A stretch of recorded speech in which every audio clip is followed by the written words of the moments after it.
The scorching sun of Zambia was at its zenith, bathing the endless expanses of South Luangwa National Park in golden light. Tall grass swayed in the gusts of dry wind, and the air shimmered with heat, creating mirages on the horizon. Amid this wild landscape walked Asaf, an experienced ranger whose life was dedicated to protecting wildlife. His face, weathered by years of patrolling, expressed determination, and the old rifle slung over his shoulders served as a silent reminder that danger lurked at every turn in the savannah. However, Asaf hoped that he would never have to use his weapon. A faint signal crackled in the headphones connected to the radio, but it soon cut out completely.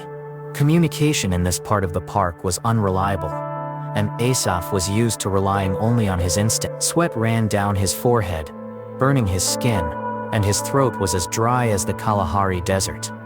But he kept going, stepping carefully on the dry ground. That morning, he had been informed that poachers had set several steel traps on the western border of the park. His mission was simple but deadly dangerous: to find and disable the traps to save antelopes, zebras, or even lions from a painful death.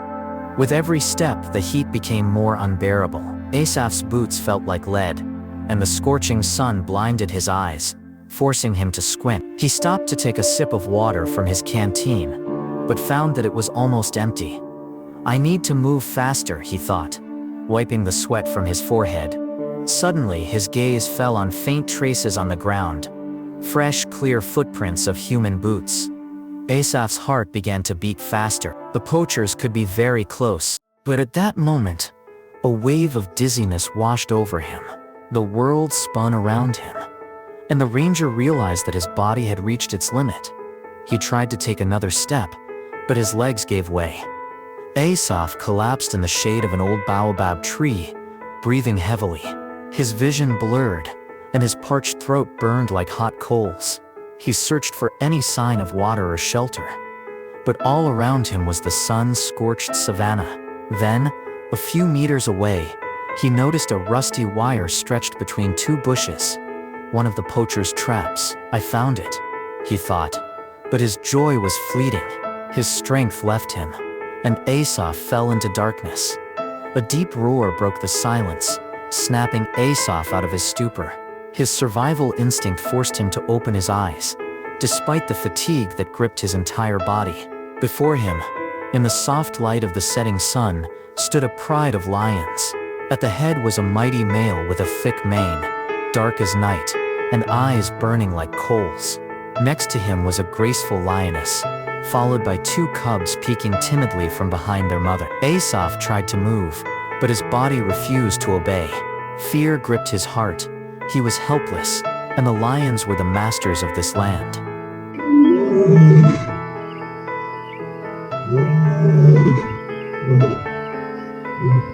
But instead of pouncing, the male took a step forward, snorted, and froze. The lioness let out a low growl, then slowly lowered herself to the ground, keeping her attentive gaze on Asaf.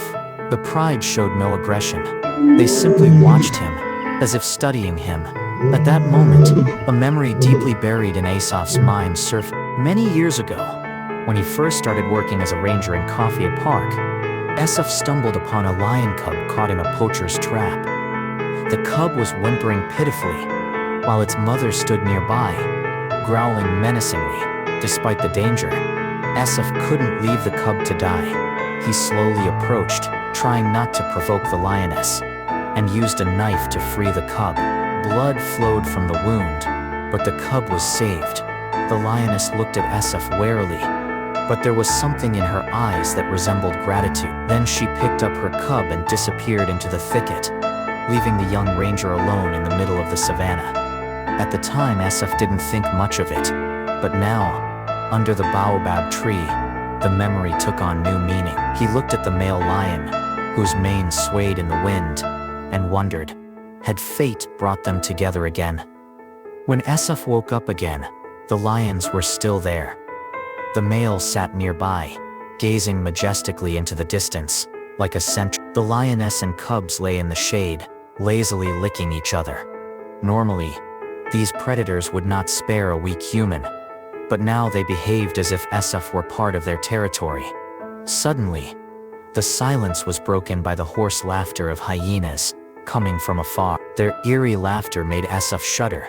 He knew that hyenas would not miss a chance to attack defenseless prey. He reached for his rifle, but his hand fell limply. At that moment, the male lion rose and let out a deafening roar that seemed to shake the earth itself. The hyenas immediately fell silent, and their footsteps faded into the distance. Asaf breathed heavily, feeling gratitude welling up in his chest. He never thought that one day he would become someone protected by lions, but his body was still weakening. His eyes closed again, and his thoughts became confused.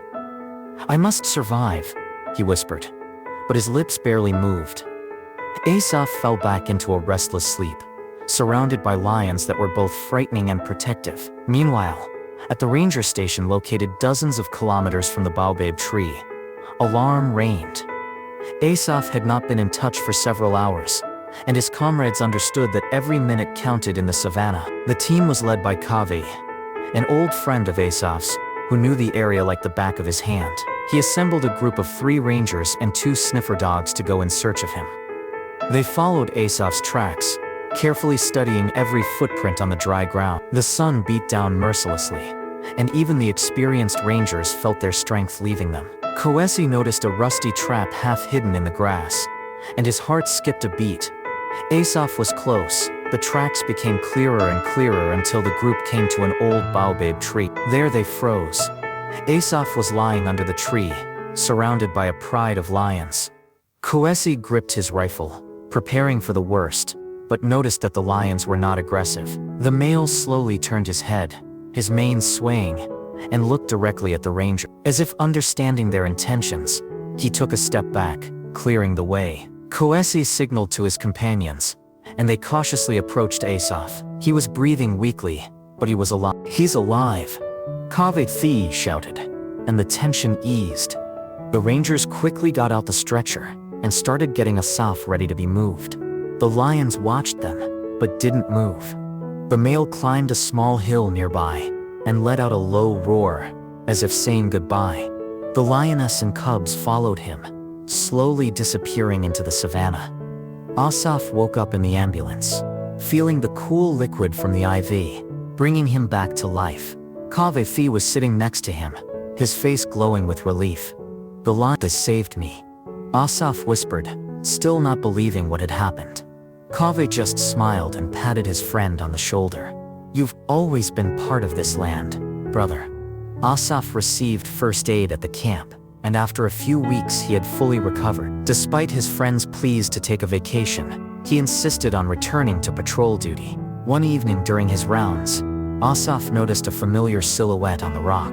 It was the same male lion whose mane glowed in the sunset. Their eyes met, and for a moment, time stood still. There was no fear, no hostility, only silent respect. Asaf realized that there is a connection between humans and nature that cannot be explained in words. This story became a legend among the rangers of South Longhua, reminding everyone that in the wild savannah, predators sometimes become guardians, and gratitude can come from where you least expect it. Friends, thank you for listening to this amazing story to the end. Don't forget to like and subscribe to the channel so you don't miss out on new stories about wildlife. See you in the next episode.